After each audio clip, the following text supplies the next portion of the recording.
এবার ট্রিটমেন্ট হবে, দেখতে পাবেন। এবার লাঠি ছোটা নিয়ে, বোম নিয়ে, গুলি নিয়ে বাইরে বেরোলে পরে বেরিয়ে বৃন্দাবন দেখানো হবে। সেই জন্য এই আর্মি এসছে এখানে। আর্মির সামনে যে গিয়ে তার লড়াই করতে পারবে না। আর মমতা বন্দ্যোপাধ্যায় যতদিন থাকবেন ততদিন এই সুতিতে যে ধরনের ঘটনা হয়েছে, এই ধরনের সাম্প্রদায়িক উত্তেজনা মমতা বন্দ্যোপাধ্যায় ইচ্ছে করে তৈরি করবেন, মুসলিম ভোটকে ভয় দেখিয়ে, বিজেপি জুজু দেখিয়ে এক জায়গায় আনার জন্য। এটা মমতা বন্দ্যোপাধ্যায়ের প্ল্যান। মুসলিমরা বুঝতে পারছে না, যখন বুঝবে তখন অনেক দেরি হয়ে যাবে। দেখবে ঘরে ভর্তি মৌলবী, ডাক্তার, ইঞ্জিনিয়ার নেই। পার্থ ভৌমিক ব্যারাকপুরের তৃণমূল সাংসদ, বনাম রাজ্যসভার তৃণমূল সাংসদ মমতা ঠাকুর আজকে বলেছেন বনগাঁয় এসে নাক গলানোর পার্থ ভৌমিককে এটা জেলা সভাপতিকে সামনে রেখে প্রকাশ্য মঞ্চে বক্তব্য রাজ্যসভার তৃণমূল সাংসদ মমতা ঠাকুর। দেখুন, ব্যারাকপুরে হয়তো মাল কম পড়িয়ে আছে, তাই মাল নিতে গেছে ওখানে, মতুয়াদের ওখানে গেছে, ভেবেছে ওখানে ভালো মালকড়ি পাওয়া যাবে। ব্যারাকপুরে এই যে ব্যারাকপুরের যে সাংসদের নাম বললেন, তিনি তো লোকসভাতেই যান না। হঠাৎ মাঝে মাঝে ডুমুরের ফুলের মতো আমরা দেখতে পাই। আর বাদ বাকি সময় তো তোলাবাজি করেন। ব্যারাকপুরে তোলাবাজি করতে করতে তোলা শেষ হয়ে গেছে, এখন তাই ভাবছে যে একটু বিধায়ক হয়ে তো ব্যারাকপুরে তোলাবাজি করতাম, এই সাংসদ হয়েছি, একটু বেশি কামাবো না, পাশের জেলাতে চলে যাচ্ছে হঠাৎ করে। ওখানে গেলে আমার মমতা ঠাকুরের তোলাবাজিতে সংসার চলবে কি করে? মমতা ঠাকুরের তার তোলাবাজি বন্ধ হয়ে গেল। এদিকে ভৌমিক সাহেবের সংসার চলছে না, বড় হচ্ছে সংসার, কোটিতে তোলাবাজি চায়। যত সংসার বড় হচ্ছে এদের, তত এরা মানে যত পদ বাড়ছে বিধায়ক থেকে সাংসদ, তোলাবাজি আরো বেশি।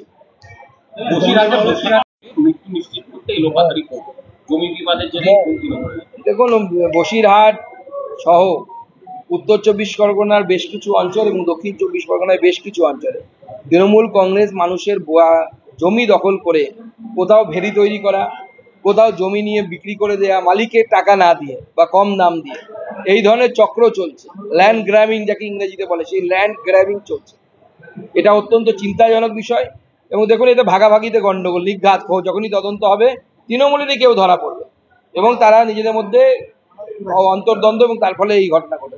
বাংলাদেশি নাগরিক 30,000 টাকা দিলে জাল আধার কার্ড পাওয়া যাচ্ছে, ভোটার কার্ড সার্টিফিকেট তৈরি হচ্ছে শিলিগুড়িতে। এই সমস্যা ততদিন না পর্যন্ত মিটবে। দেখুন, রাজনীতির বিষয় নয়, এই বিষয়টা যে দেশের বিষয়। বাংলাদেশের মতো ছোট দেশ, তার একটা জাবদা খাতা আছে যে আমার দেশের নাগরিক কারা। আমেরিকার মতো বড় দেশ, তারও একটা সেই ধরনের জাবদা খাতা আছে যে কারা আমার দেশের নাগরিক। ভারতবর্ষ স্বাধীনতার পর প্রথমে এই কাজটা করতে হতো যে আমার দেশের নাগরিক কারা, এর একটা রেজিস্টার থাকে, তাকেই পোশাকি ভাষায় NRC বলা হয়, সিটিজেন রেজিস্টার যেটাকে বলে, national register for citizens, NRC। সেটাকে এমন একটা ভয়ের জিনিস বানিয়ে দেওয়া হয়েছে, যেটা বাংলাদেশেরও আছে, মালয়েশিয়া মুসলিম কান্ট্রি তাদের আছে, আবার আমেরিকারও আছে। যতদিন না পর্যন্ত ভারতবর্ষের সরকারের কাছে এই নথিভুক্ত তথ্য থাকবে যে আমার দেশের নাগরিক কারা, ততদিন পর্যন্ত এই সমস্যা হবে। প্রতি বছর হবে, প্রতি মাসে হবে।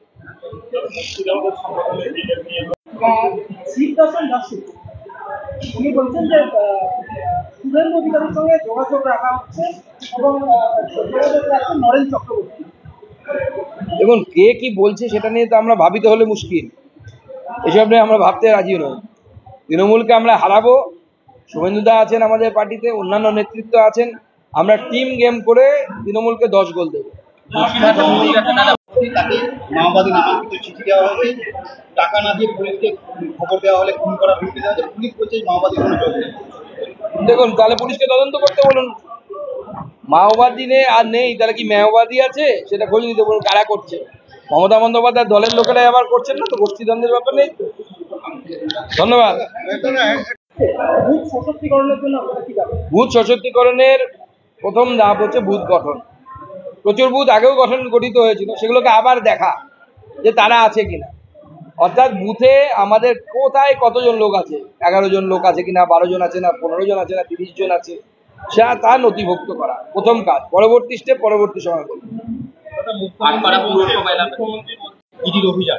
রাজেশ আগরওয়াল ও অভিষেক বানশালের বাড়িতে না, যদি এরকম কেউ করে থাকে আর্থিক অনিয়ম, স্বাভাবিকভাবে তার বিরুদ্ধে তো ইডি অ্যাকশন করবে, রিঅ্যাকশন হবে, আরো অনেকের বিরুদ্ধে হবে।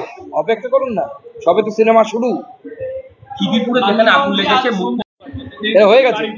আপনারা বলছেন কালকে বলতেন এটা কি ঘটনা? তাহলে মুখ্যমন্ত্রী প্রোপাগ্যান্ডা করছে। মুখ্যমন্ত্রী তো বাংলা ভাষা যারা বলতে পারে না তাদেরকে এই রাজ্যে এনেছে। এখানকার সাংসদ কি নাম, ইউসুফ পাঠান, বাংলা বলতে পারেন?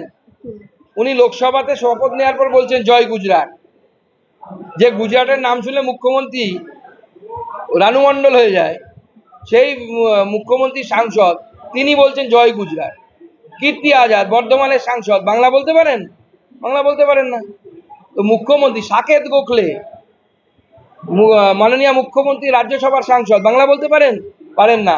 সুস্মিতা দেব, সন্তোষ মোহন দেব কংগ্রেস নেতা, তার মেয়ে, আসামের মহিলা, বরাক উপত্যকার মহিলা, তাকে নিয়ে এসে সুস্মিতা দেব, ইউসুফ পাঠান, কীর্তি আজাদ, সাকেত গোখলে প্লাস আর একজন মহিলা আছে যিনি বাঙালি কিন্তু বাংলায় থাকেন না, আরো সাগরিকা ঘোষ, আসানসোলে আমাদের সত্যকর্ণ সিনহা। তো এত 5 জন সাংসদ, মুখ্যমন্ত্রী আমি আপনাকে হাতে গুনিয়ে দেখালাম লোকসভা রাজ্যসভা মিলে, তারা তো বাঙালি নেতার পেটে লাত মেরেই তো সাংসদ হয়েছে। তারা তো বাঙালি, তারা তৃণমূল করে কিন্তু বাঙালি তো।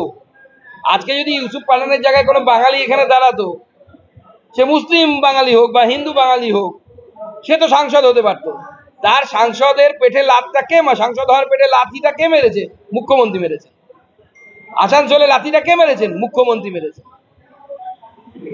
আটপাড়া পুরসভায় 1 বছরে 35 বিজেপি বঙ্গ বিজেপি যে সদস্যদের নাম কাটাচ্ছে কেন্দ্রীয় সংগঠন, তাদেরকে আর কি আধার কার্ড দিয়ে আবার নথিভুক্ত করতে বলে, তাহলে কি বঙ্গ বিজেপির লোক কি ভরসা রাখতে পারছেন? গোটা দেশেই এটা নিয়ম। আমরা গোটা দেশেই এখন নতুন সিস্টেম আছে, আমাদের বিভিন্ন পোর্টাল বা অ্যাপ আছে, সেই অ্যাপের মাধ্যমে কার্যকর্তাদের ট্র্যাকিং হয় এখন। অর্থাৎ আমি রাজ্য সভাপতি, আমার সেই অ্যাপে উল্লেখ আছে আমি রাজ্য সভাপতি, ইনি জেলা সভাপতি, এনার অ্যাপে উল্লেখ থাকবে, এনার যখন জেলা কমিটি হবে প্রত্যেকের নাম উল্লেখ থাকবে, বুথ কমিটির নাম উল্লেখ থাকবে। বিজেপি অ্যাডভান্স পার্টি, আমি এখান থেকে চাইলে আমার কোনো বুথের বুথ সভাপতিকে ডাইরেক্ট কল করতে পারি, আমার নাম্বার সেভ করতে লাগবে না, আমার মোবাইলে নেই। অ্যাপ খুলবো, অ্যাপ থেকে ডাইরেক্ট কল চলে যাবে তার কাছে, হোয়াটসঅ্যাপ কল চলে যাবে, হোয়াটসঅ্যাপে মেসেজ চলে যাবে, সব ব্যবস্থা বিজেপি করছে। তো বিজেপি পার্টি উইথ ডিফারেন্স বরাবরই বলে আসা হয়। সততার দিক থেকেও যেমন ডিফারেন্স, আমরা টেকনোলজির ব্যবহারের ক্ষেত্রেও গোটা দেশের মধ্যে অগ্রগণ্য। ডিজিটাল ইন্ডিয়ায় ডিজিটাল বিজেপি বলতে পারেন digital India, digital BJP. India digital না, জগৎ ডিজিটাল হচ্ছে। আপনিও এখন পান খেতে গিয়ে স্ক্যান করেন আর পার্স রাখেন না। এখন তো প্রচুর মানুষকে দেখি এখন পার্সই রাখে না, বিশেষ করে পুরুষরা। পার্সের আর প্রয়োজনই হয় না সেরকম। এটা সময়ের সাথে সাথে পরিবর্তিত হতে হবে, না হলে ডাইনোসর হয়ে যেতে হবে। বিজেপি পরিবর্তিত হচ্ছে। বিজেপি ডিজিটাল এবং অ্যাকচুয়াল দুটো মিলে বিজেপি ছিল আগে, সেই বিজেপি যেমন পুরনো বিজেপি, এর মধ্যে গন্ধ আছে, স্বাদ আছে,